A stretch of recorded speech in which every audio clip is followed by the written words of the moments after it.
You ever stop and think about your phone? I mean, it can do pretty much everything, right? It's a camera, a microphone, a GPS. It can see, hear, and know its place in the world.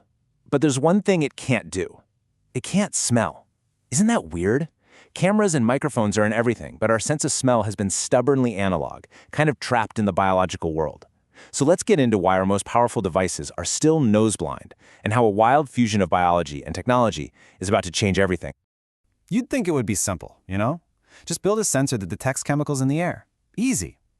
But the reality is, it's so much more complicated than that. This one question has totally stumped engineers for decades. And that's because, it turns out, our sense of smell isn't just one sense. It's like hundreds of tiny senses all working together in perfect harmony.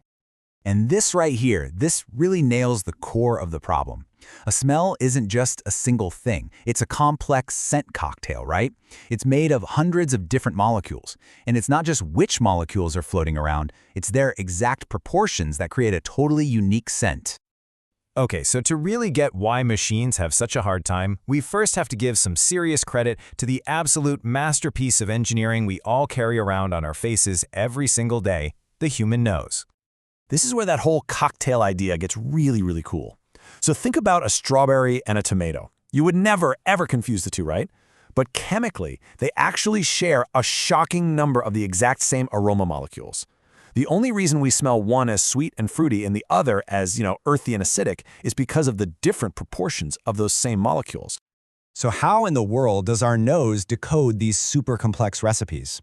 Well, it uses these incredible little things called olfactory receptors. The best way to think of them is like microscopic, perfectly shaped puzzle pieces. Every time you take a breath, millions of these molecule drifters float into your nose, and these receptors are designed to catch only the ones that have a very specific, matching shape. And here's the truly amazing part. We don't just have one type of these puzzle pieces. We have around 400 different kinds of olfactory receptors, and each one is tuned to a different molecular shape. So when a combination of molecules hits these receptors, it creates this unique pattern of signals that our brain instantly, and I mean instantly, recognizes as coffee, or fresh-cut brass, or rain. So if biology is all about recognizing these beautiful, complex patterns, how has technology tried to build a nose? Well, our approach has been completely different. Instead of trying to recognize the whole pattern, our machines have been designed to do just one thing: meticulously count every single individual molecular piece. The current heavyweights in this arena are these highly sophisticated lab instruments, things like mass spectrometers. Now, these are incredibly precise scientific tools, for sure, but they operate on a totally different principle. They don't smell, they just analyze. And the contrast is it's stark when you put them side by side. Our nose is this tiny, portable pattern recognition machine that totally understands context. A mass spectrometer, it's a big, bulky molecule counter. It's a bean counter. It can tell you exactly how many molecules of a chemical are in the air, but it has absolutely no idea what that complex mixture actually smells like. And that's the fundamental gap right there. Our best technology can give us a perfect list of the chemical ingredients, but it can't perceive the final recipe. It sees all the parts, but not the finished product.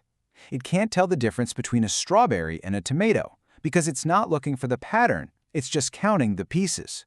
For decades, this was a complete roadblock. We were trying to build a nose using totally the wrong tools. And then, a really revolutionary idea started to take hold. What if we stopped trying to imitate biology and started trying to integrate it? This question, it changed everything.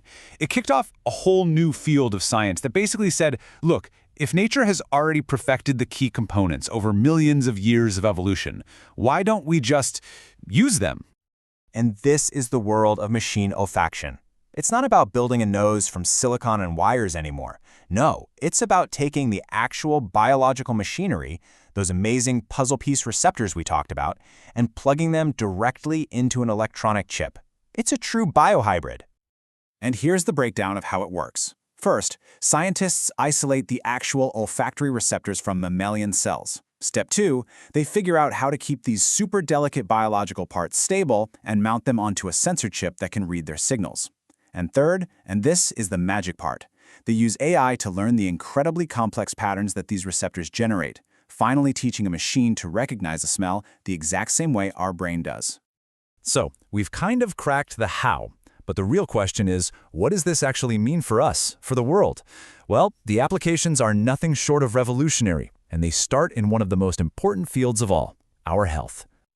You see, a lot of diseases cause these subtle changes in our body chemistry, and those changes create a unique scent signature, often long before any physical symptoms show up. Machine olfaction is now being trained to detect the specific scent profile that's linked with Parkinson's disease just by smelling a tiny sample from a person's skin. And this is not science fiction. This is based on the incredible true story of Joy Milne, a Scottish nurse who has what's called hyperosmia, basically a super sense of smell. She can accurately identify Parkinson's patients years in advance just by the scent of their t-shirts. This new technology is all about digitizing her amazing ability and making it available to everyone. And it's not just Parkinson's. Studies have shown that trained dogs can detect prostate cancer from urine samples with up to 99% sensitivity.